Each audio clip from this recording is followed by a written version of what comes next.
Em relação ao coronavírus, a primeira coisa é a gente não entrar em pânico. É uma infecção, ela já está aqui e nós vamos conseguir passar por isso usando todas as medidas adequadas. Além disso, a gente tem que preservar os nossos idosos, tentar fazer o isolamento domiciliar dessas pessoas, evitar contato com elas, pois elas sim são grupos susceptíveis. Para adultos jovens e crianças sem comorbidades, o quadro gripal ele costuma ser benigno, então vai ter alguns dias de febre, dor no corpo, tosse, secreção nasal, que vai se resolver espontaneamente. Nesses casos, a gente pede para que fique em casa, tome-se bastante líquidos e use analgésicos ou antitérmicos. Esse é um momento para não ter pânico e sim um momento de prevenção.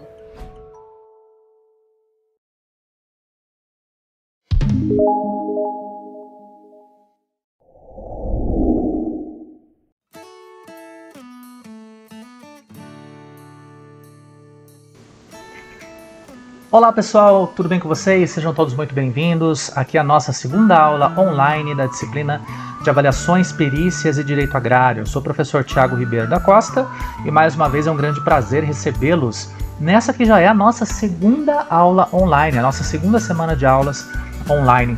Espero que vocês tenham gostado da nossa primeira aula online. Por lá nós discutimos um pouquinho sobre o histórico do Estatuto da Terra e também sobre os contratos agrários. Nós começamos a falar acerca desse assunto.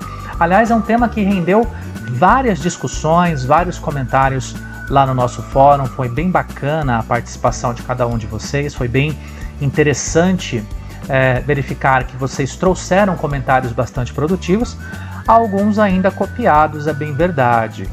É interessante, pessoal, que a gente dê esse pequeno puxão de orelhas em vocês, porque por lá nós não precisamos apenas trazer uma informação copiada. O interessante é que nós façamos com as nossas próprias palavras, citando a fonte, pois assim o aprendizado passa a ser mais adequado.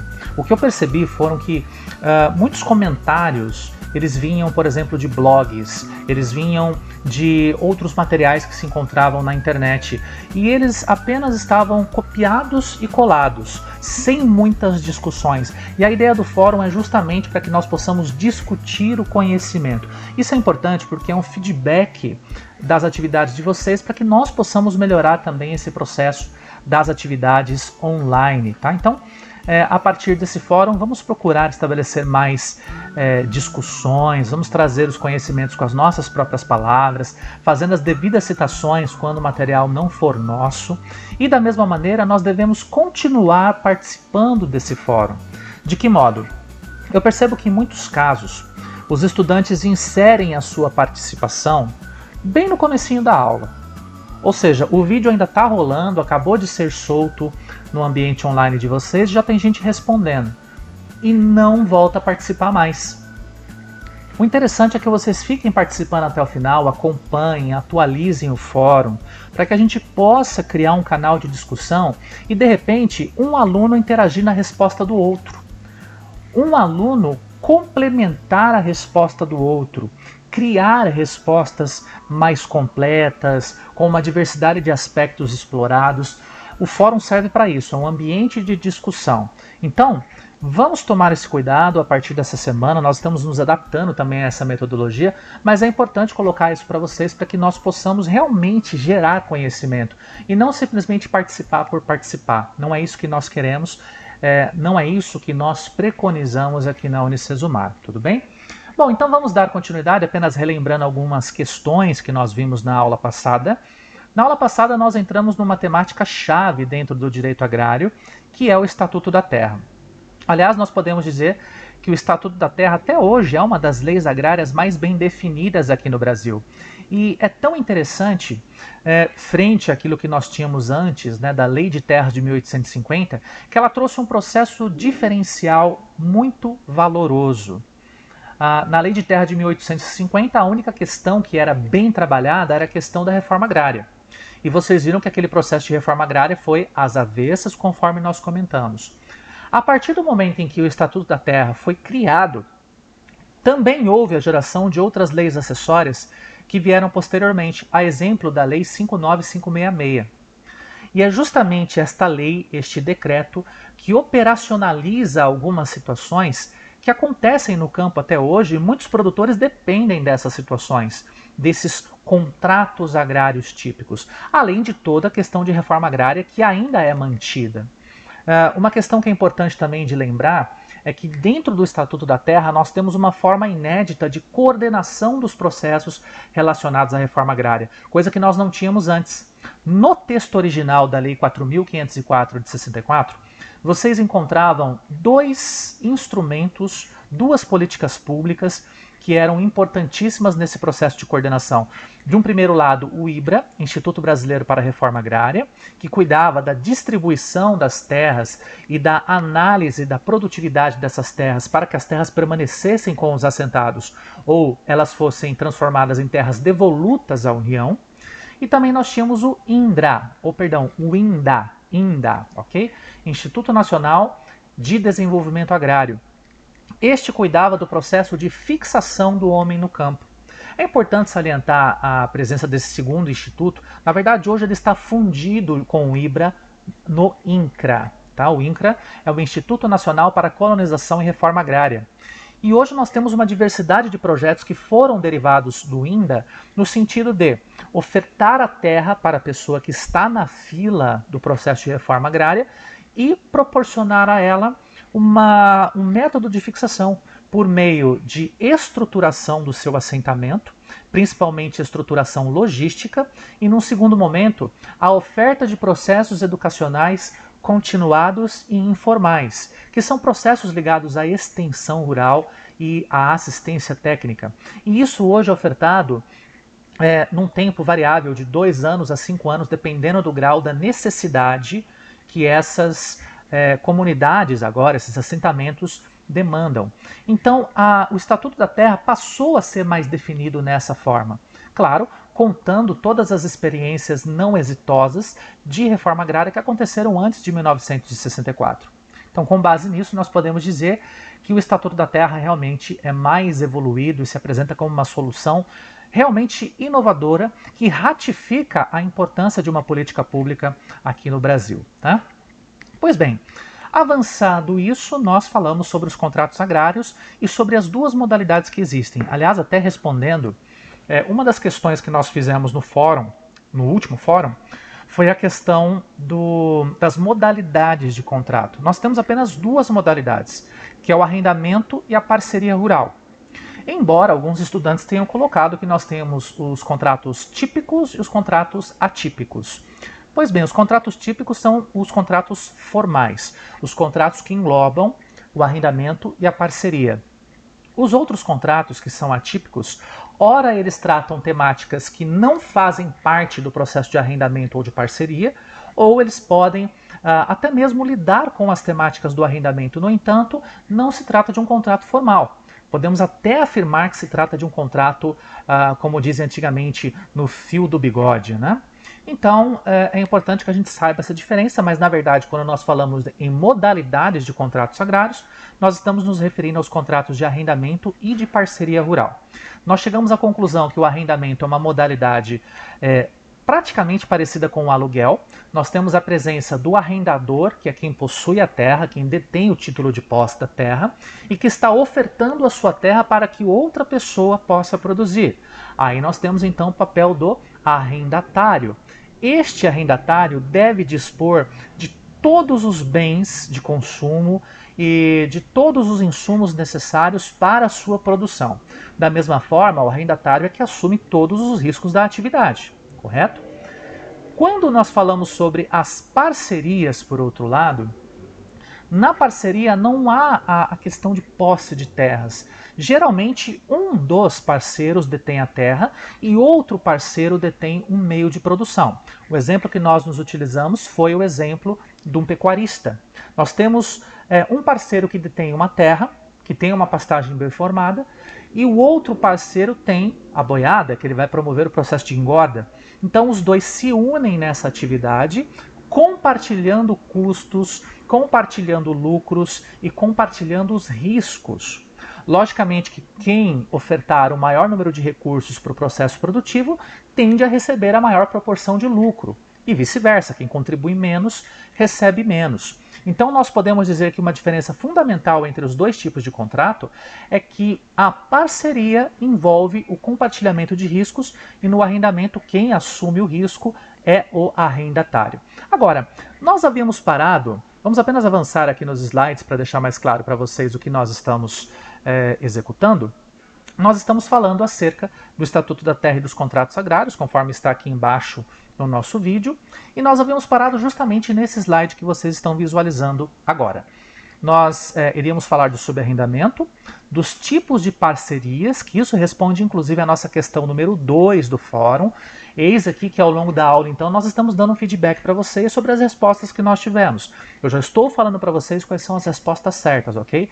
Anota aí no teu caderno, é importantíssimo, porque eventualmente esses questionamentos eles podem vir a cair numa prova ou podem vir a cair em atividades futuras. Então é importante que vocês anotem, tá? Se você não pegou, o bom do vídeo gravado é que você pode retornar o vídeo para momentos anteriores e capturar de novo a nossa fala, tá bom? Havíamos também falado sobre a impossibilidade dos contratos híbridos e o contrato expresso ou o contrato tácito. Então vamos só recapitular esses itens. A questão do subarrendamento. O subarrendamento nada mais é do que uma sublocação, ou seja, nós temos então uma terceira pessoa envolvida no processo de arrendamento. Só que o arrendador, ele não necessariamente precisa conhecer... me permitam só retornar aqui um slide, só voltando. Aqui está então. O arrendador, ele não precisa conhecer quem é o subarrendatário. É como se nós estivéssemos criando então um contrato à parte, um segundo contrato dentro dessa relação, que explicita a presença dessa terceira pessoa. Então vamos pensar aqui numa situação hipotética. Eu, como arrendador, estou ofertando as minhas terras, parte das minhas terras, para um arrendatário produzir soja. Pelo tempo de arrendamento, todos vocês já sabem que tempo é esse, até porque vários de vocês responderam isso no fórum. Quando eu tenho uma cultura agrícola anual, a exemplo da soja, exemplo do milho, eu não posso fazer um contrato de arrendamento com um ano só. Eu tenho que fazer um contrato de arrendamento com no mínimo 3 anos. Até para que o arrendatário ele possa se estabelecer na terra, ele possa trabalhar nessa terra e possa sentir um pouco dos riscos que ele vai enfrentar para estabelecer as medidas mitigatórias. Um ano ou uma safra é insuficiente para isso, tá? Então, vamos continuar nesse exemplo. Eu sou o arrendador, estou ofertando para um arrendatário. Esse arrendatário ele cria um contrato de subarrendamento, no qual nós teremos o subarrendatário executando as atividades agrícolas nas minhas terras. Eu, como arrendador, preciso saber? Não há uma obrigatoriedade. No entanto, o arrendatário ele deve sim comunicar ao arrendador que ele está fazendo um processo de subarrendamento, para que também não fique nada estranho, né? De repente você arrenda para o José e aparece o Antônio para produzir na sua terra. Então a gente tem que tomar um certo cuidado com relação a isso. A comunicação sempre é fundamental. E aliás, até considero que vocês, como engenheiros agrônomos, pensem na formatação dos contratos de arrendamento para que o arrendatário tenha esta cláusula estabelecida no contrato. Ou melhor, que o arrendador tenha essa cláusula estabelecida no contrato. Caso haja subarrendamento, o arrendador deve ser comunicado com 30 dias de antecedência. Algo assim, para evitarmos problemas, para evitarmos mazelas, para evitarmos prejuízos para as partes. É interessante que a gente pense dessa forma, tá certo? Então, o subarrendamento é possível? Sim, é possível. Só que o subarrendamento ele deve ser feito dentro de um tempo compatível ao processo de arrendamento. Então, por exemplo, se eu fiz um contrato de arrendamento com o meu arrendatário de 3 anos, eu não posso ter um outro contrato de subarrendamento onde eu vou perceber um contrato de 4 anos. Isso é impossível, tá? Até eu diria para vocês que é um grande subterfúgio que é utilizado por uma série de arrendatários, porque eu, como arrendador, eu não posso simplesmente pedir para o arrendatário sair das minhas terras a partir do momento em que ele está conduzindo uma cultura. Eu preciso esperar com que esse produtor ele termine a sua cultura para que o contrato seja de fato ultimado. Isso está, inclusive, lá no nosso decreto 59566, tá? Então é importante que nós acompanhemos esse processo. A questão também de danos ou de benefícios. Porque muitas vezes quando a gente faz o contrato de arrendamento, a gente percebe uma situação que causa dano, por exemplo, ao arrendador. O arrendatário vai à terra, nessa terra ele exerce sua produção, ele não toma os cuidados devidos com relação à adubação, à calagem, à manutenção dos terraços, e na hora em que o contrato acaba, ele entrega a terra toda detonada, toda destruída para o arrendador. Isso não pode, tá? Se houver algo dessa natureza, como eu vejo muitos casos por aí de empresas sucroalcooleiras que arrendam as terras dos arrendadores, dos produtores rurais aqui da região e entregam essas terras não nas melhores condições possíveis, há necessidade desse arrendador então entrar com um acordo com esse arrendatário para que ele possa ressarcir adequadamente esses danos que foram provocados. Mas a gente tem que olhar para o outro lado também. Tem casos de arrendatários que são arrendatários mais capitalizados. E aí eles percebem que a terra do arrendador não está adequada. Falta, por exemplo, tem uma deficiência de cálcio, deficiência de magnésio, os terraços não estão bem alocados. Então esse arrendatário, sabendo que ele vai precisar investir na terra, ele vai investir para consertar essa terra primeiro, para depois produzir. Neste caso, o arrendador deve ressarcir o arrendatário de todos os investimentos que foram feitos. E é interessante colocar para vocês o seguinte, pessoal. Não é porque o arrendatário está investindo na terra do arrendador que isso gera motivo jurídico, uma jurisprudência, para que o arrendatário ele assuma a posse das terras do arrendador. Isso é impossível, juridicamente é impossível, tá certo? Então a gente tem que colocar isso. Bom, se nós temos essas duas situações que eu coloquei para vocês, relacionadas à degradação da terra ou ao investimento na terra, o subarrendatário também deve se submeter a essas cláusulas.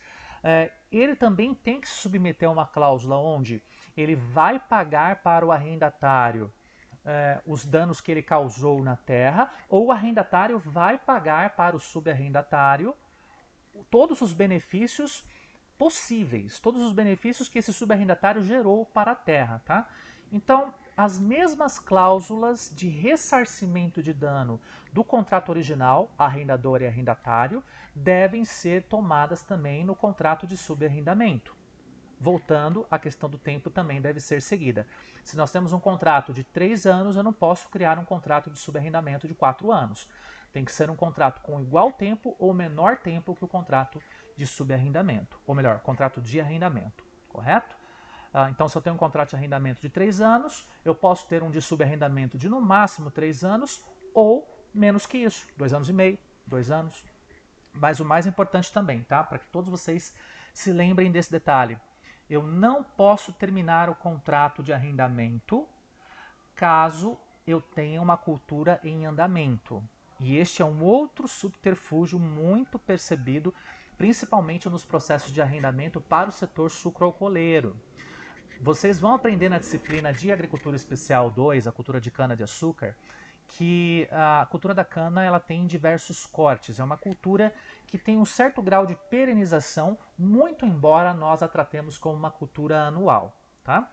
Ela tem um ciclo aproximado aí de 9 a 12 meses, que nós podemos retirar o colmo, e esse colmo segue para a indústria, para a fabricação de álcool e para a fabricação de etanol também, tá? Pois bem, como eu tenho essa possibilidade de obter cana a partir do rebrote, eu corto a cana, o broto ainda está no campo. Digamos que eu esteja fazendo um contrato de arrendamento de 7 anos, tá? Nesse contrato de arrendamento, então, quando chegar no 7º ano, o produtor de cana, o arrendatário, ele corta a sua cana e, fim de papo, ele tem que entregar novamente essas terras para o arrendador. No entanto, o que a gente tem percebido em alguns casos é que o arrendatário diz, olha, eu estou com a minha cana aqui ainda, os brotos estão no solo, eu vou investir no 8º corte. E o arrendador, ele pode retirar o arrendatário? Dependendo da cláusula, sim. Se houver a projeção de uma cláusula protetiva, sim. Ah, professor, mas que cláusula protetiva é essa? É uma cláusula que diz a respeito do caso específico da cana. Se o contrato é de 7 anos, o arrendatário está impedido de avançar a sua cultura para o 8º corte. Se isso estiver previsto no contrato, ok, o arrendador ele pode reassumir a terra no final do contrato de arrendamento. Se não houver essa cláusula, o arrendatário, se aproveitando dessa brecha contratual, ele vai poder permanecer na área e vai alegar, olha, isso está previsto no decreto 59566. O arrendatário só pode ser retirado das terras arrendadas a partir do momento em que a sua colheita se encontra ultimada. Seu cultivo se encontra ultimado. Então, não há realmente como retirar o produtor de cana, sendo que ele tem a brotação da sua planta logo ali. Então, é capaz até que o arrendatário ele vai receber uma indenização por danos materiais se o arrendador simplesmente entra na terra e começa a revirar a terra, a revolver a terra para reformar a terra para outras finalidades, seja para soja, para mandioca, para pecuária, enfim, para qualquer outra finalidade, para qualquer outra atividade, tá certo? Perceberam então que existem algumas minúcias? Isso tudo que nós falamos, claro, será visto mais uma vez lá na frente, mas eu já estou adiantando, aproveitando a questão do subarrendamento que está aqui no cantinho, ou melhor, deste lado aqui, na tela de vocês, tá certo? Pois bem, nós temos então os tipos de parceria, já respondendo a pergunta 2 do nosso fórum da semana passada. Quais são os tipos de parcerias ou até mesmo o tipo de contrato de arrendamento? Nós podemos fazer um contrato de arrendamento para as atividades agrícolas, para atividades pecuárias, atividades agroindustriais, extrativistas ou mistas. As atividades mistas são aquelas que englobam, por exemplo, agricultura e pecuária. Ou ainda, agricultura e agroindústria, ou pecuária e agroindústria.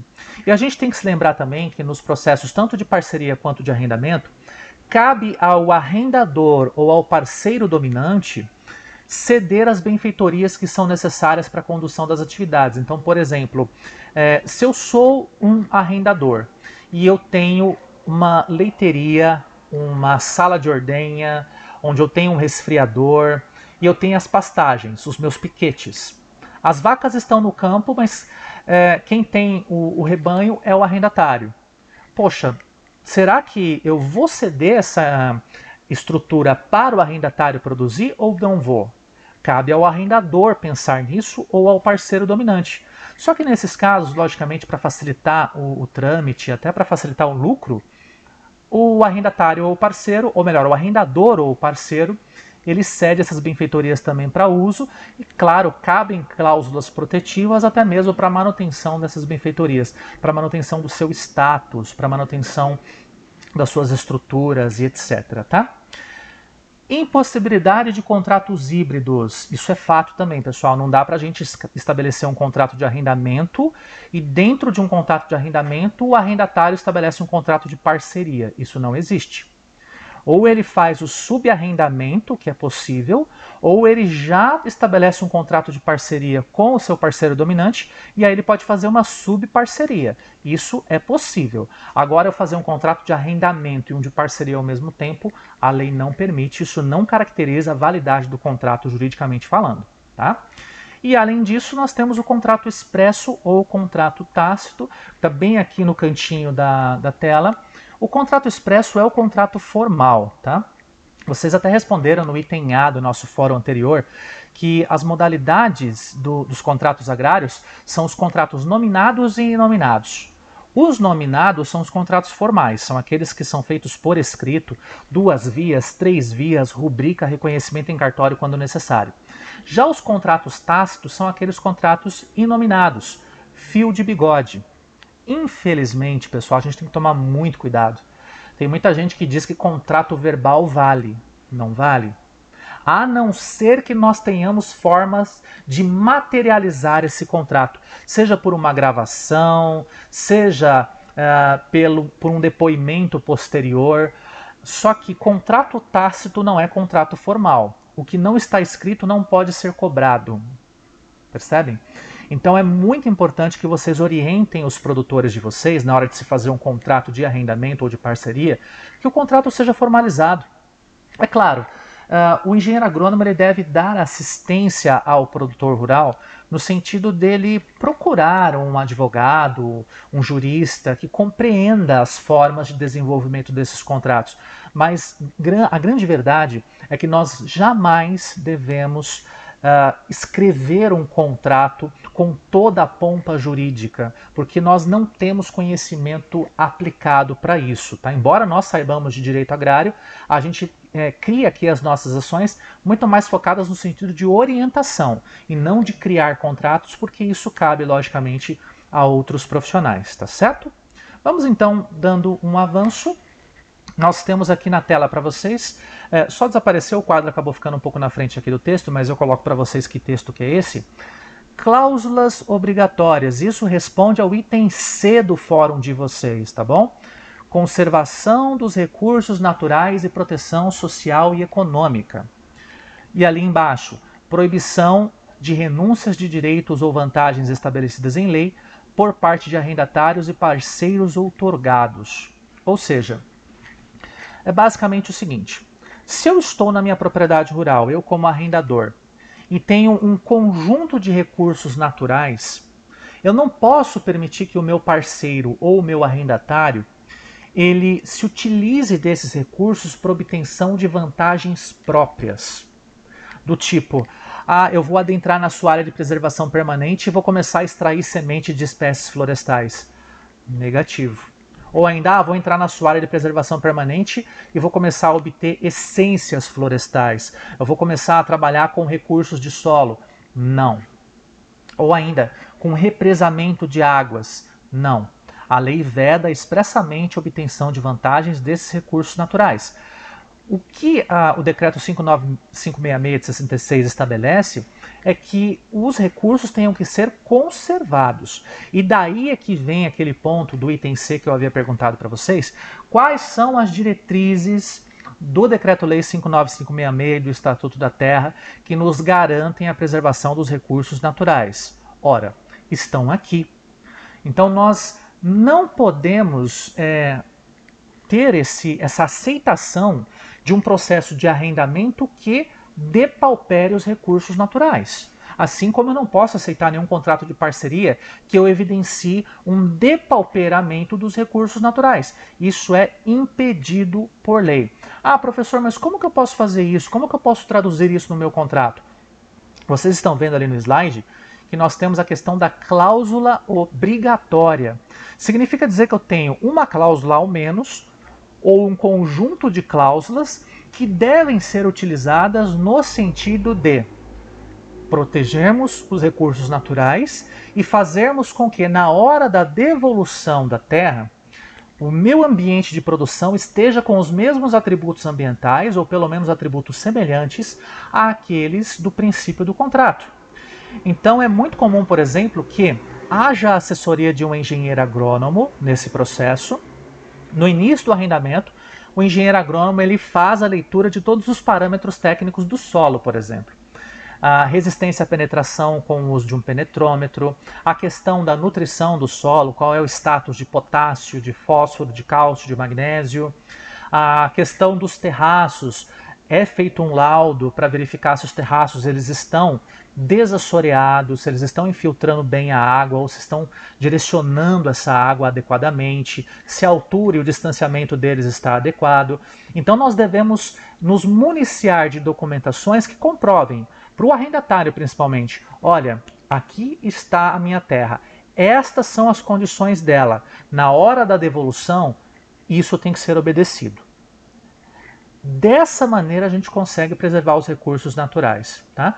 E isso serve principalmente para os exemplos que nós demos nos slides anteriores, da empresa sucroalcooleira. Tem muita empresa que arrebenta com benfeitorias e não refaz, por exemplo, uma cerca. A estrada rural, às vezes, não recebe manutenção. As caixas de contenção de água também não recebem manutenção. E assim vai, as erosões acontecem, o ambiente tem a sua qualidade diminuída e isso acaba sendo um fator perigoso. Lembrem-se, o Estatuto da Terra e o Decreto 59566 impedem, vedam isso veementemente, tá bom? Vamos avançar mais um pouquinho para os limites mínimos dos contratos. Vocês estão vendo o artigo 13º do nosso Estatuto da Terra, vocês estão vendo os tempos mínimos, e aqui eu vou fazer alguns apontamentos para vocês. Agora vocês estão vendo o nosso cursor. 3 anos nos casos de arrendamento de explorações de lavouras temporárias ou em todos os casos de parceria. Então o contrato mínimo de parceria são 3 anos. O contrato para lavouras temporárias, diga-se de passagem, lavouras anuais, é de 3 anos, no mínimo, não é no máximo, é no mínimo. Além disso, 5 anos no caso de lavouras permanentes ou em pecuária de grande porte para cria, recria, engorda ou extração de matérias-primas de origem animal. E aqui embaixo, 7 anos nos casos em que ocorra a atividade de silvicultura, a exploração florestal. Aí vocês devem se perguntar, mas professor, beleza, eu entendi que tem esses tempos mínimos de 3, 5 e 7 anos, só que como que eu termino esse contrato? Como que isso é previsto? Bom, cabe ao arrendador ou ao parceiro dominante comunicar ao arrendatário ou ao parceiro que está trazendo os recursos que o contrato está terminando. Então essa comunicação ela se dá via escrita ou pode ser via informal também, via tácita. Só que é interessante que isso seja feito por escrito, sempre no princípio da última safra. Então, por exemplo, eu estou trabalhando com um arrendamento de soja de milho, o milho é minha última safra, o milho é segunda safra. Então, antes do produtor começar a produção de milho, o arrendatário, né? O arrendador ele entrega uma comunicação para o arrendatário dizendo, olha, daqui a 4, 5 meses no máximo, o teu contrato de arrendamento acaba. Beleza. Foi comunicado? Foi. Quando chegar ao final da safra, o arrendatário colheu tudo, o contrato acabou e as partes se separam. Ok, isso está bem definido. Agora, se não houver comunicação, como que fica? Existem jurisprudências que definem que o arrendamento não acaba se não houver comunicação formal por parte do arrendador. Ocorre que nos contratos podem haver cláusulas que dispensem essa questão da comunicação, porque no próprio contrato em si estará escrito não há obrigatoriedade do arrendador comunicar ao arrendatário sobre o final de seu contrato. É função do arrendatário conhecer o seu prazo final e sair da área. Algo nesse sentido. Tá? Então, se eu tiver uma cláusula como essa no meu contrato, ok, vida que segue. Se eu não tiver uma cláusula como essa, pode ser que nós tenhamos acesso a uma jurisprudência importante que vai fazer com que o arrendatário possa ficar na sua terra, porque ele não foi comunicado formalmente em nenhum momento sobre a questão do final do contrato. Mais um subterfúgio aqui para vocês, tá certo? E para a gente poder fechar o raciocínio desta aula, quando a conversa é boa, o tempo passa bastante rápido, né? Valores pagos. Quanto que eu posso, ou quanto que eu devo, enquanto arrendatário ou parceiro, pagar para o parceiro dominante ou arrendador? Temos essas duas modalidades que se encontram ali no Decreto 59566 e também lá no artigo 1º, parágrafo 12º da nossa Lei 11.443 de 2007. O que ela estabelece? No caso de parcerias, é mais comum 15% do valor cadastral do imóvel, incluído as benfeitorias, ou 30% do valor cadastral do imóvel, se recair em glebas selecionadas para fim de exploração intensiva. Tá? Porém, quando a gente fala sobre arrendamento, existem as formas de pagamento pelo arrendamento, que são formas que nós chamamos de formas fixas, que permitem porcentagens diferentes. Por exemplo, 30% da safra, 40% da safra, ou X reais, ou X sacas por safra, ou por hectare. Isso é variável e vem de acordo com o nosso contrato. Mas o que a lei define, principalmente para parceria, é o que vocês estão vendo aqui na tela, tá? 15% do valor cadastral do imóvel mais as suas benfeitorias, ou ainda se eu tiver glebas que tenham explorações de culturas intensivas, eu posso elevar esse valor para 30%. E a remuneração nos contratos de parceria, também, né, podemos entender isso como algo válido para os contratos de arrendamento. 20% quando concorrer apenas com a terra nua, 25% quando concorrer com a terra preparada e 30% quando concorrer com a terra preparada e com moradia. Se aplica logicamente mais ao contrato de parceria, mas também há a possibilidade de incluir no arrendamento, tá bom? Pessoal, nós atingimos agora mais ou menos 30 minutos de aula, então nós vamos encerrar a nossa temática por aqui. Na próxima aula, a gente vai trabalhar com uma atividade bastante especial, que é uma atividade de composição de contratos. Eu vou colocar para vocês no estúdio, no fórum, um modelo de contrato. E eu quero que vocês analisem esse modelo de contrato, encontrem as principais brechas e que vocês possam me entregar um contrato já corrigido. Um contrato que não apresente tantas brechas assim, tá certo? No mais, agradeço muito a atenção de cada um de vocês, espero que vocês tenham atendido, ou melhor, entendido os assuntos, e espero que eu tenha atendido às expectativas de vocês. De modo que eu aguardo vocês ali no fórum para a gente conversar um pouquinho mais sobre essa temática, tá bom? Um forte abraço e até lá!